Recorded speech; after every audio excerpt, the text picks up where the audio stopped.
DSST. We made a rain detection sensor.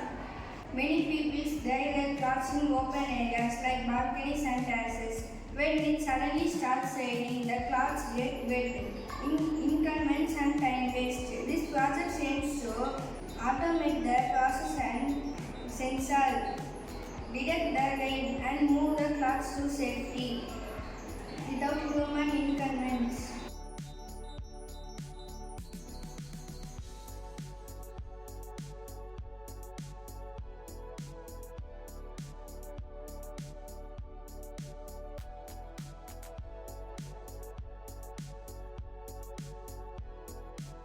How it works? The system mainly works on rain detection and motorized movement.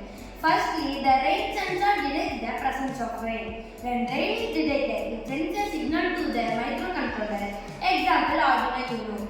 The code uploaded in the board command the servo motor do what to do through the breadboard. If the pan gets wet, the clothesline closed. If the pan gets dry, it open. Thank you.